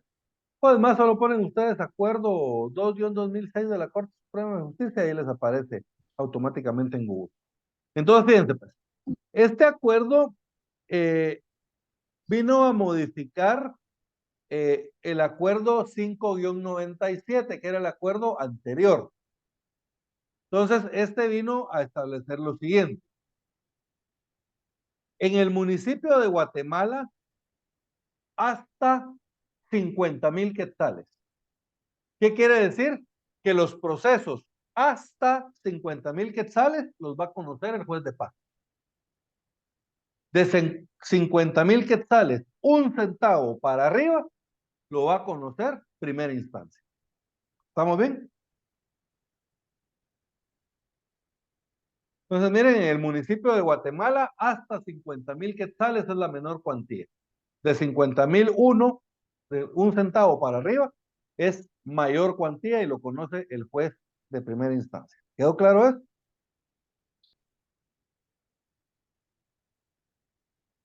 En las cabeceras departamentales, ¿verdad? Las cabeceras departamentales, todos sabemos cuáles son, ¿verdad? Cada departamento tiene su cabecera, la de Suchitepeques es Mazatenango, la de Retaluleu, la de Escuintla es Escuintla, y así sucesivamente, ¿verdad? En todas las cabeceras departamentales. Y luego nos menciona varios municipios que yo les digo, esos municipios tienen la calidad de una cabecera departamental, ¿verdad? Por ejemplo, Coatepeque, Coatepeque no es cabecera departamental, pero es bien grande y tiene un montón de gente. Incluso más gente que algunas cabeceras departamentales. Yo creo que tiene más gente que Reu, creo yo. Entonces, son municipios que son grandes, que son muy desarrollados y tienen la calidad de cabecera departamental. Esos municipios son Coatepeque de Quetzaltenango, Santa Lucía Cochumalguapa de Escuintla, Malacatán e Ichihuán de San Marcos, Santa María Nevaj de Quiché, Poptún de Petén, Santa Eulalia en Huehuetenango, Misco, Amatitlán y Villanueva en el departamento de Guatemala. En estas cabeceras departamentales y en estos municipios, la menor cuantía es hasta 25,000 quetzales. O sea, hasta 25,000 quetzales va a conocer el juez de paz. De 25,000 quetzales, un centavo para arriba, ya conoce el juez de primera instancia. ¿Estamos bien? Y en los demás municipios, aquellos municipios que no son ninguno de los mencionados en el inciso anterior, ¿verdad? O sea, no son ni las cabeceras departamentales de alguno de estos municipios, ahí la menor cuantía va a ser hasta 15,000 quetzales. Entonces, por ejemplo, en San Antonio Suchitepeque, si el asunto es de 14,000 quetzales, lo va a conocer el juez de paz. Pero si el asunto ya es de 16,000 quetzales, entonces lo tiene que remitir a la cabecera departamental para que lo conozca el juez de primera instancia. ¿Estamos bien? Y la ínfima cuantía, jóvenes, esta la va a conocer en los juzgados de Guatemala. Hay unos juzgados que se llaman juzgados de paz civil. Y también hay otros que son juzgados de paz penal. O sea, son juzgados que ya traen, mejor, eso lo voy a conectar mi computadora.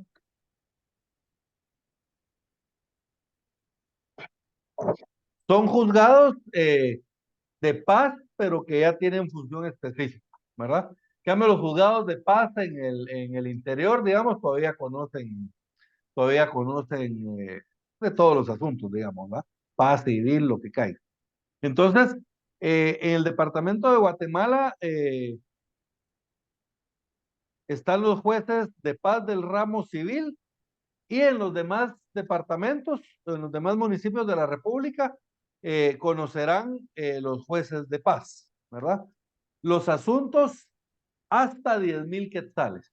De esos 10,000 quetzales es la ínfima cuantía, ¿verdad? Entonces la ínfima y la menor cuantía la conoce el juez de paz. Y los dos son juicios orales, vamos a ver más adelante. Ahora, ¿qué diferencia hay entre la ínfima y la menor cuantía? Aparte del valor, ¿va? Una es 10,000 quetzales en todos los juzgados de paz y la menor pues puede ser de 15,000, de 25,000 o de 50,000 quetzales, depende en dónde estemos. Ahora, ¿cuál es la diferencia en sí entonces? Que para los juicios de ínfima cuantía, yo no necesito el auxilio profesional de un abogado. En cambio, en los de menor cuantía y en los de mayor cuantía, yo sí necesito el auxilio profesional de un abogado. ¿Estamos bien? Básicamente esa es la diferencia, porque los conoce el mismo juez y se llevan en el mismo proceso, ¿verdad? Pero la diferencia en sí, aparte del monto, es que para el de ínfima cuantía no necesito el auxilio de un abogado. ¿Quedaron claras las reglas de la competencia? Disculpe, ¿Sí, Silvia? ¿algún fundamento en lo que acaba de decir de que no se necesita abogado para la ínfima cuantía? Claro que sí, es el artículo 57, creo yo, si no estoy mal, déjeme ahorita se lo corroboro.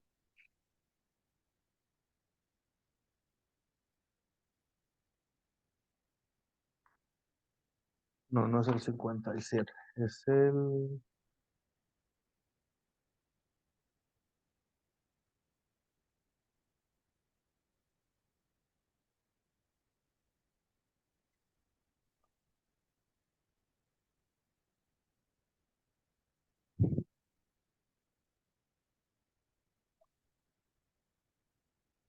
Permítame, Silvia, ahorita se lo... 50 lignos. 50, vamos a ver. Ahí está. Sí, las 50, tiene razón.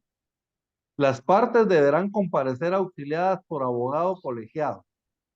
No será necesario el auxilio de abogado en los asuntos de ínfima cuantía. Y cuando en la población donde se tenga su asiento el tribunal estén recados menos de 4 abogados tales. Los escritos que no lleven la firma y sello del abogado director, así como los timbres forenses, serán rechazados de plano. Esa parte de los timbres forenses, esto fue declarado inconstitucional, ¿verdad? Cuando veamos ese artículo de nuevo, les voy a dar el expediente de inconstitucionalidad, que es el 1434-96. Básicamente, no me pueden rechazar o denegar el memorial si no lleva timbres, ¿verdad? Lo que más que puede hacer el juzgado es indicarle que debe de ir a colocarle los timbres respectivos al memorial, pero se lo tienen que recibir, ¿verdad? Yo tenía que presentar un memorial con plazo y no habían timbres forenses en ningún lugar en Escuintla. Y busqué por todos lados y no había, y bueno, al final dije, oh, bueno, pues vamos a ver, y me fui. Y solo le puse sello al memorial, ¿verdad? En donde iban los timbres, le puse el sello, así como que hubieran utilizado un timbre, ¿verdad? Pero sin timbre. Y lo presenté. Y me dijo la comisario, Lick me dijo, pero no trae timbre forense. Sí, le dije, que fíjese que no hay timbres. No hay timbres en ningún lugar, le dije, que a todos lados y no hay. Que no me lo va a recibir, le digo, no, sí, sí, se lo va a recibir, me dijo, pero el señor juez le va a decir que antes de resolverle, le tiene que venir como que le ponen un previo a uno, ¿ah? Previo a resolver la solicitud hecha en el memorial establecido, eh, venga a pegarle los timbres respectivos, ¿ah? Pero no me lo pueden rechazar, eso es a lo que me refiero. ¿Vamos bien hasta acá, jóvenes? Sí. ¿Alguna duda con la competencia? ¿No hay dudas con la competencia? Bien. Determinación del valor. ¿Cómo le hacemos para determinar el valor? Ya vimos de que en la capital hasta 50,000 quetzales conoce paz, arriba de 50,000 conoce primera instancia, 25 en los departamentos, no, sí, 25,000 en los cabeceras departamentales y en los municipios que mencionamos y 15,000 en los demás municipios. Pero ¿cómo le hacemos nosotros para determinar a cuánto asciende el juicio? Hay 3 reglas que nosotros tenemos que tomar en cuenta para poder determinar el valor. Y esas reglas las tenemos nosotros en el artículo 8 del Código Procesal Civil y Mercantil. La primera regla es de que no se computan intereses. Por ejemplo, de que yo le presté a Eduardo 20,000 quetzales, pero digamos él me debe a mí ya en concepto de intereses 15,000 quetzales. Entonces, miren, ahí el total del juicio serían 35,000 quetzales, lo tiene que conocer el juez de primera instancia de Suchitepeques, pero no. ¿Por qué? Porque no contamos los intereses, solo debemos contar el capital. Los intereses me los va a tener que pagar, sí, me los va a tener que pagar, pero no se toman en cuenta para determinar el valor. Entonces, primero, no se computan intereses, solo el capital. Segunda regla, si existen pagos parciales o saldos de obligaciones, la competencia se determina por el valor total de la obligación. Les voy a poner un ejemplo. A mí Eduardo me prestó 100,000 quetzales, pero de esos 100,000 quetzales, yo ya le pagué 85,000 quetzales. Miren, ya solo le debo 15,000 quetzales. ¿A cuánto asciende la cuantía de este proceso?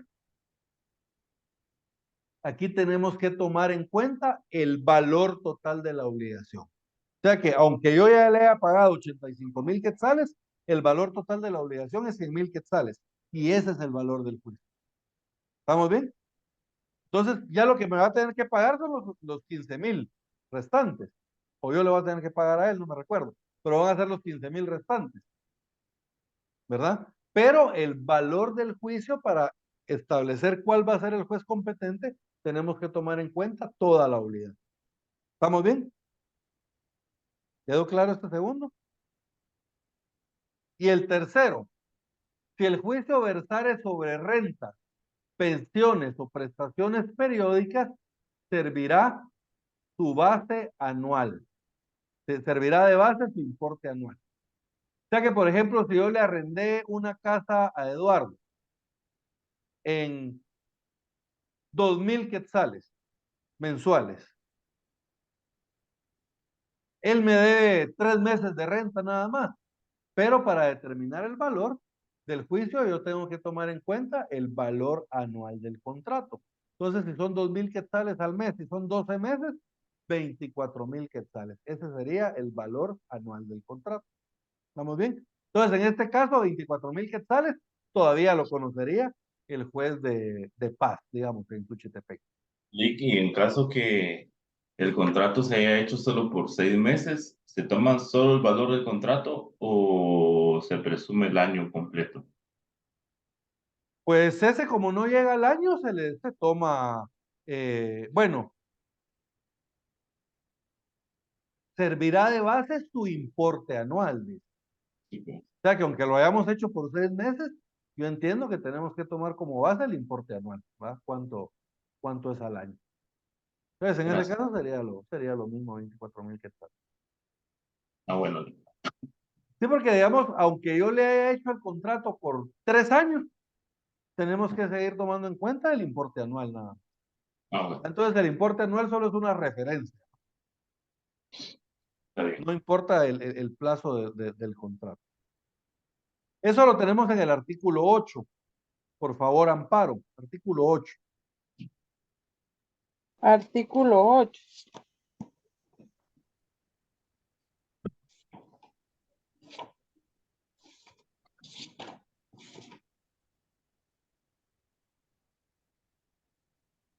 Determinación del valor. Para establecer la cuantía de la reclamación, se observarán las siguientes disposiciones. Primero, no se computarán los intereses devengados.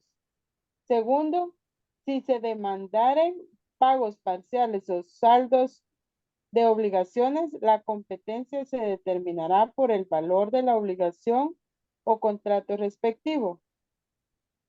Y tercero, si el juicio versare sobre rentas, pensiones o prestaciones periódicas, servirá de base su importe anual. Entonces, servirá de base su importe anual. ¿Estamos bien?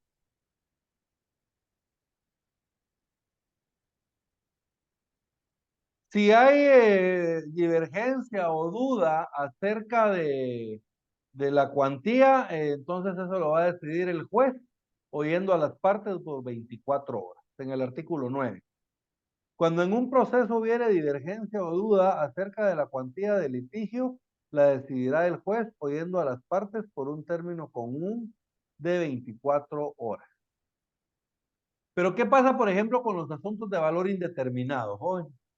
Porque es fácil cuando el contrato tiene un valor determinado, pero ¿qué pasa si el contrato no tiene un valor determinado?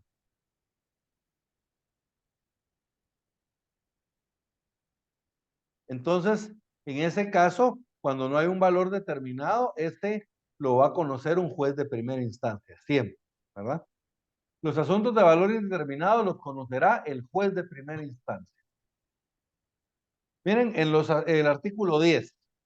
En los asuntos de valor indeterminado es juez competente el de primera instancia.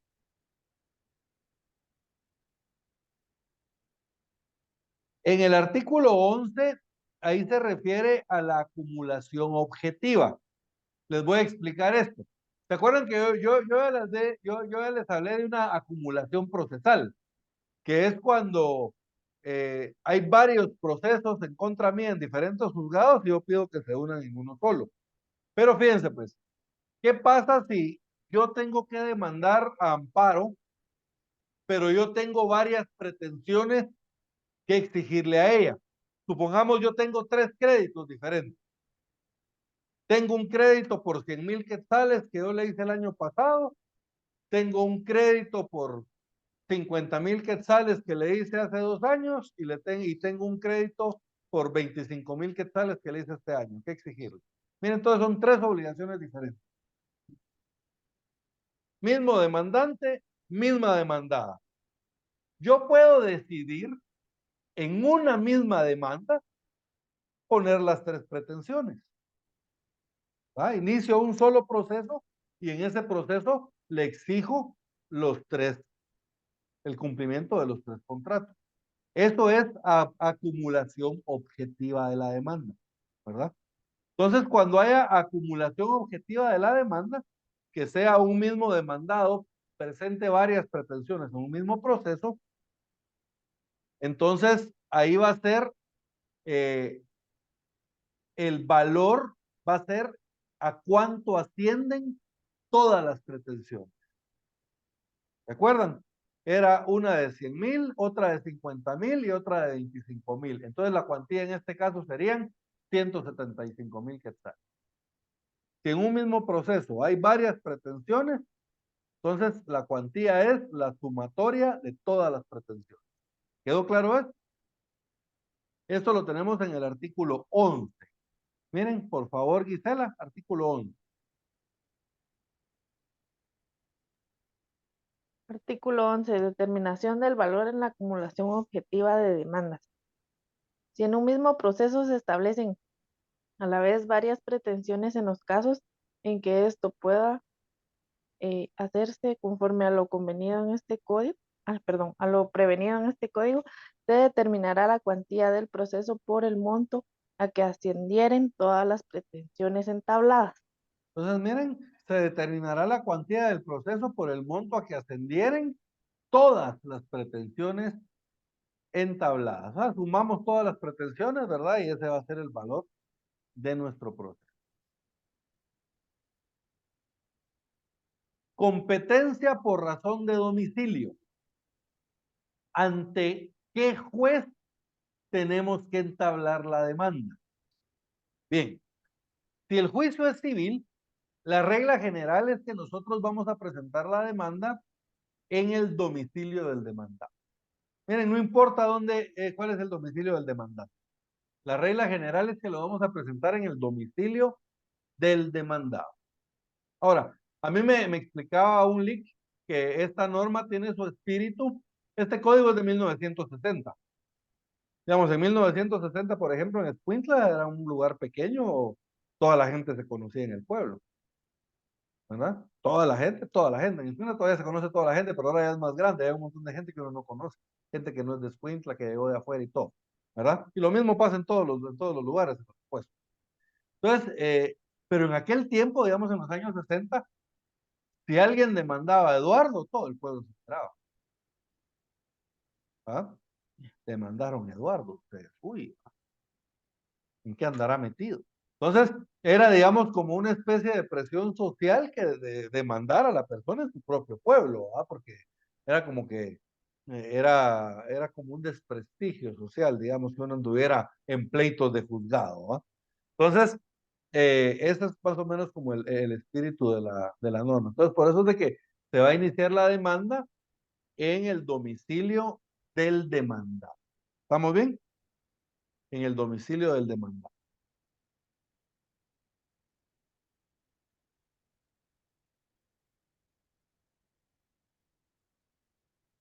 Y si es, esto si es domicilio, si es de primera instancia. Y si es competencia de un juez de paz, entonces sería en la vecindad del demandado, ¿verdad? Que la vecindad es la circunscripción municipal, el domicilio de la circunscripción departamental, ¿verdad? Entonces, si es el juez de paz, ante el juez de paz de la vecindad del demandado. Y en asuntos de alimentos, estos los tenemos que presentar ante unos tribunales que se llaman tribunales de familia, ¿verdad? Entonces, esos tribunales de familia, ellos conocen en primera instancia. Pero aquí es especial, porque miren, puede ser ante el juez del domicilio del demandante o del demandado. Esto a elección del demandante, ¿verdad? En familia, el demandante decide, ¿verdad? En asuntos de alimentos, digamos, el demandante decide. ¿Demando en mi domicilio o demando en el domicilio del demandado? Es cuestión de él. Artículo 12. Por favor, Silvia.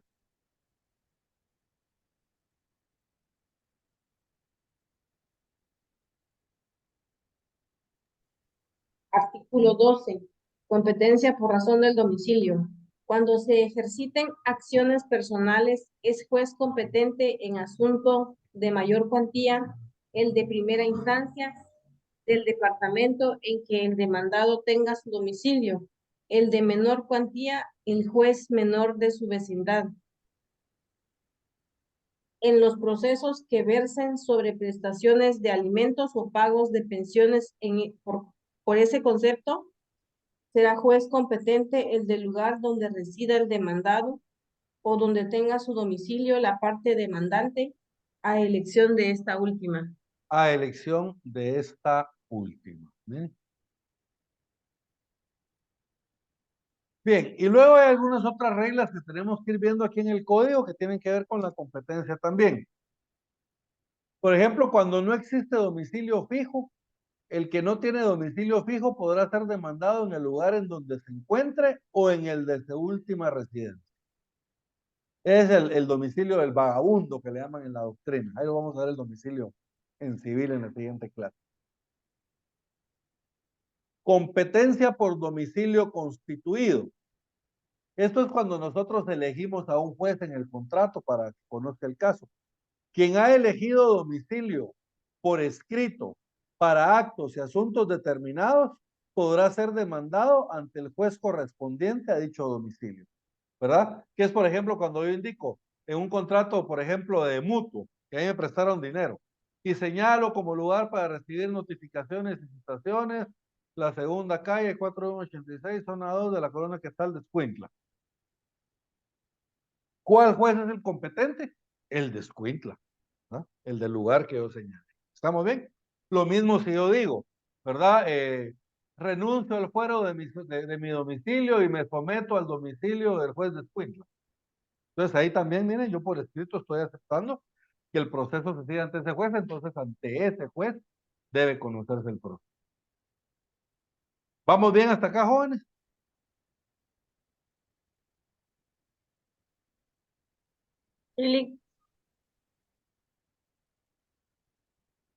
Si fuere,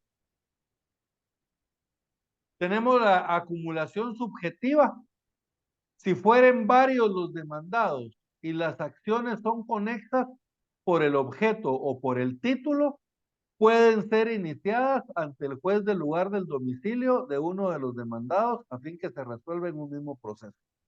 Aquí es el que, ¿se acuerdan? En el caso, en el anterior caso de acumulación, era de que habían presentado en contra mía varias demandas y yo pedí que se conocieran en un solo lugar. Aquí es al revés. Aquí por un mismo objeto tenemos a varios demandados, ¿verdad? Probablemente sea un crédito solidario. Eduardo, Silvia y Amparo agarraron un crédito y se comprometieron solidariamente a pagarlo. Entonces, miren, yo los puedo demandar a los tres, pero resulta que uno está en Suchitepeques, otro está en Escuintla y el otro está en Reu. Entonces, yo los puedo demandar a todos en el domicilio de cualquiera de ellos. Los puedo demandar a todos en el domicilio de Eduardo, o les puedo demandar a todos en el domicilio de Silvia, o les puedo demandar a todos en el de Amparo. ¿Estamos bien? ¿Quedó claro eso? Eso se llama acumulación subjetiva de la demanda.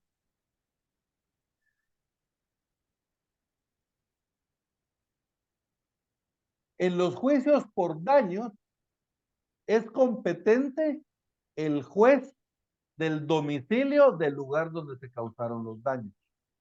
Por ejemplo, Eduardo es de Suchitepeques, yo soy de Guatemala, pero vamos manejando cada quien su carro en Chimaltenango y nos chocamos.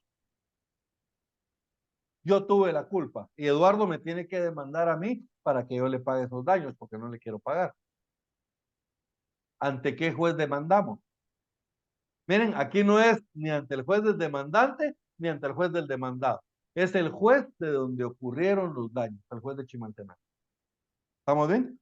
Esto en los juicios por daño.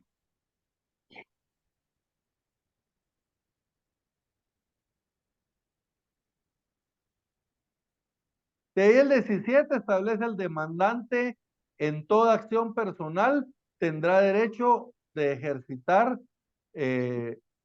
su acción ante el juez del domicilio del demandado, no obstante cualquier renuncia o sometimiento de este.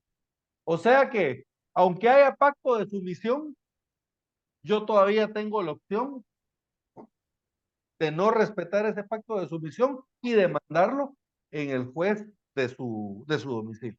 ¿Estamos bien? Competencia por la ubicación de los inmuebles. Entonces aquí obviamente entendemos de que él es competente el juez donde esté ubicado el inmueble, pero hay algunas reglas porque a veces los inmuebles están ubicados en diferentes municipios o incluso a veces hasta en diferentes departamentos, ¿verdad? Entonces, establece, será el 18, será juez competente cuando se ejerciten acciones reales sobre bienes inmuebles, el del lugar y donde estén situados los bienes. Si estos estuvieran en distintos departamentos, el lugar donde esté situado cualquiera de ellos, con tal que ahí mismo tenga su residencia el demandado.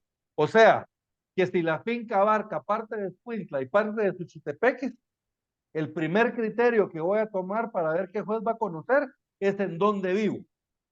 Si mi casa está en la parte de la finca de Escuintla, el juez de Escuintla. Si la casa está en la parte del terreno de Suchitepeques, el de Suchitepeques. Y no concurriendo ambas circunstancias, será juez competente el del lugar donde se encuentre el de mayor valor según la matrícula para el pago de la contribución territorial. Entonces vamos al valor del bien. Competencia por ubicación del establecimiento comercial. Esta se refiere a dónde está ubicada el establecimiento comercial o industrial. 19. Si la acción se refiere a un establecimiento comercial o industrial, el demandante podrá deducirlo ante el juez del lugar que esté situado el establecimiento.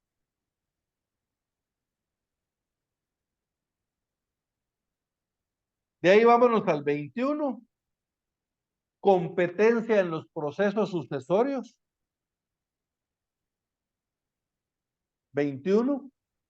La competencia en los procesos sucesorios corresponde a los jueces de primera instancia del último domicilio del causante.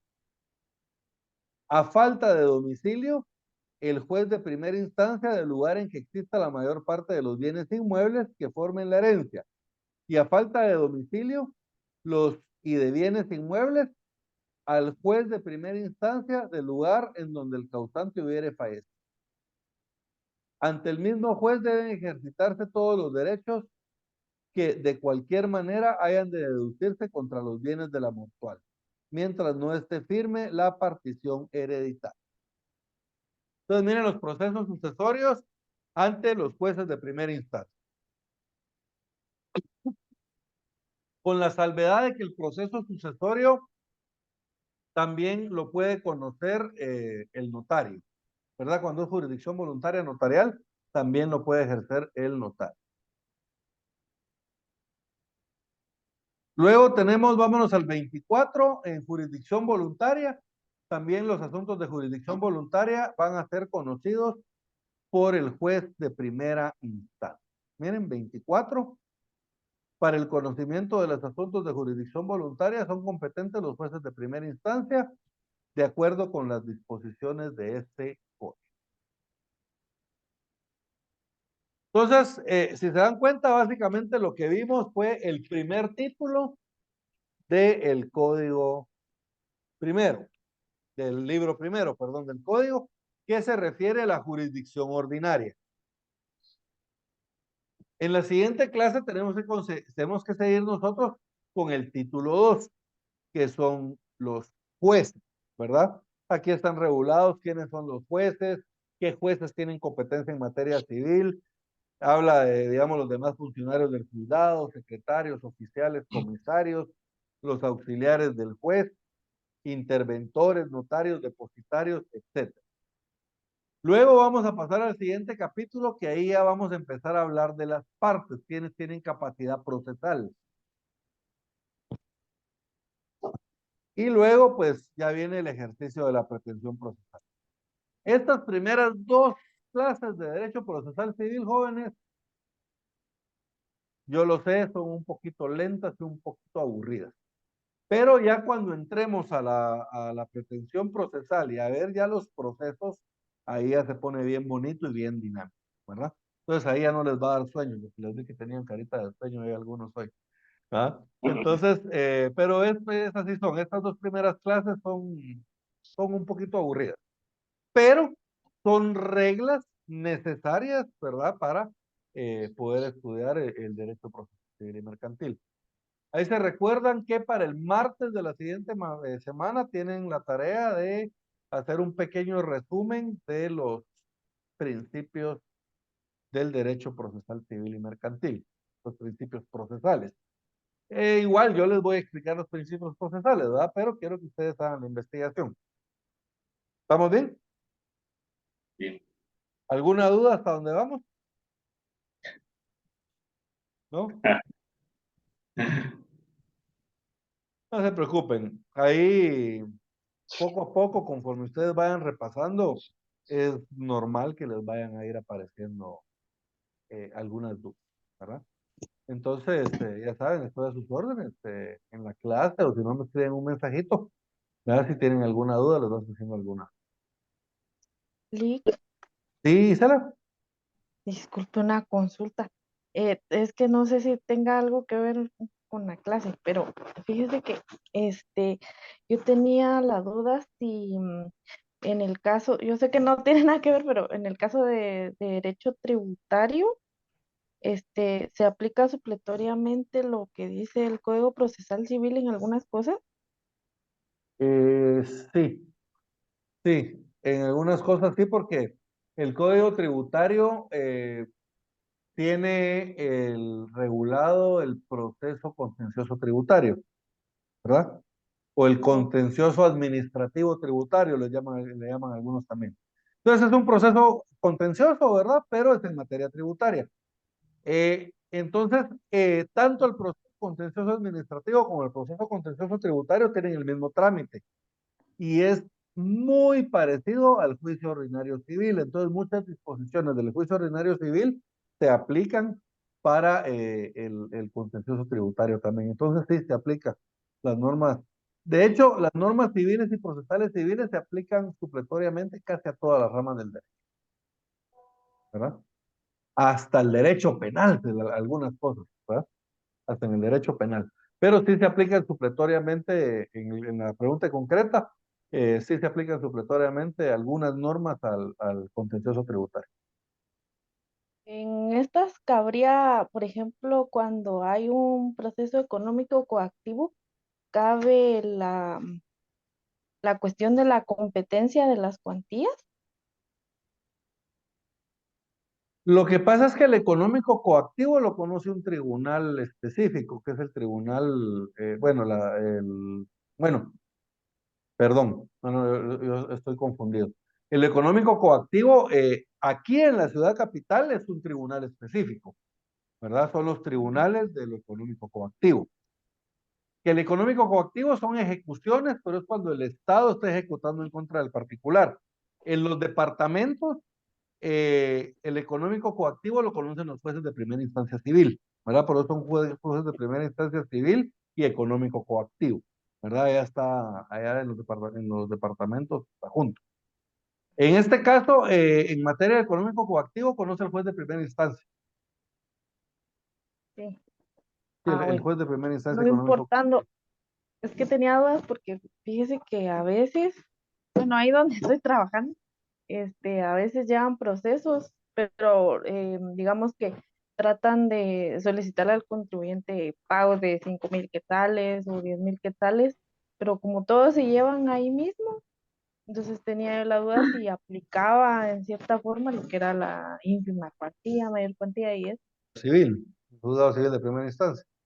Es que se llama juzgado de primera instancia civil y económico coactivo. Cabal, igual que el de Escuintla.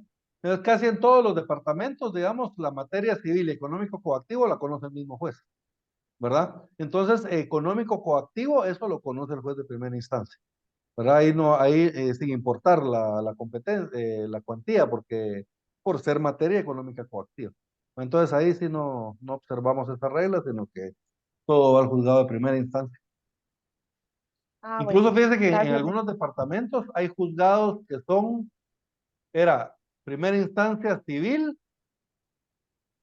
familia, laboral y económico coactivo. O sea, el mismo juzgado conocía 4 materias diferentes. Va, pero no hay tantos casos. Entonces, digamos, el juzgado tiene 6 oficiales, 2 oficiales miran civil, 2 oficiales miran penal y 2 oficiales miran familia y laboral, por ejemplo. Sí, pues. Ah, bueno, sí, el de aquí mira también laboral. También mira Dos laboral, materias. ¿verdad? Sí, sí, Ajá. cabal.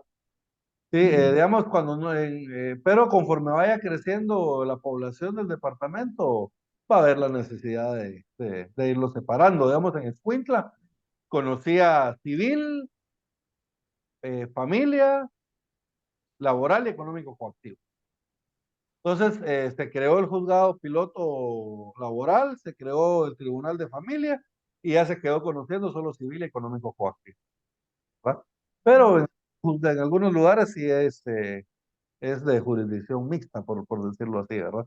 O de competencia mixta sería lo más correcto. ¿Alguna otra duda, jóvenes? A sus órdenes, dice. Bien, si no hay dudas, lo vamos a dejar por acá el día de hoy. Yo ahorita en un ratito los voy a estar agregando a un grupo de WhatsApp, por favor, jóvenes, ahí me aceptan. Entonces yo ya les voy porque es más fácil a mí mandarla una vez, digamos, el link del video ahí que mandárselo a cada uno de ustedes. Entonces así les va a ser más fácil la comunicación entre nosotros, cualquier cosita o algo, yo por ahí se los comunico. Igual ustedes, ¿da? Cualquier duda o algo lo pueden comunicar por ahí porque muchas veces tenemos una duda y esa misma duda que tiene Eduardo la tiene Gisela o tal vez la tiene Silvia. Y a veces uno ni sabe que tiene esa duda. Y cuando Eduardo pregunta, uno dice, bueno, eso tampoco lo había entendido yo. Entonces, si quieren, pueden hacer las preguntas también por el chat, ¿verdad? Y por el chat de grupo, digamos. Y entonces ya se contestan ahí y están a disposición de todas las respuestas a las. Y si lo quieren hacer por privado, pues también no tengan pena, ¿verdad? Y mandan un mensaje. Bueno, jóvenes, entonces vamos a dejar el día de hoy hasta acá y nos vemos el día lunes otra vez a las 6 de la tarde para continuar con Derecho Civil. ¿Estamos bien? Lick, disculpe, ¿las diapositivas las va a mandar también por WhatsApp o cómo? Y también se las voy a mandar por WhatsApp. Muy bien. La única salvedad es que como yo sobre esa misma presentación, digamos, hoy llegamos hasta la jurisdicción y competencia, pero el tema de la siguiente semana yo lo voy a poner sobre la misma presentación. Entonces, la siguiente semana que les mande la nueva, desechan la vieja y se quedan con la nueva, ¿va? Estamos bien para que no se les van a acumular un montón de presentaciones ahí porque mucho espacio. Sí, pues. Bueno, entonces, jóvenes, fue para mí un gusto, como siempre. Se me cuidan mucho y nos vemos el día lunes. Saludos Gracias, cordiales feliz a todos. noche. De todos. Sí, feliz noche. Noche, buenas noches a todos.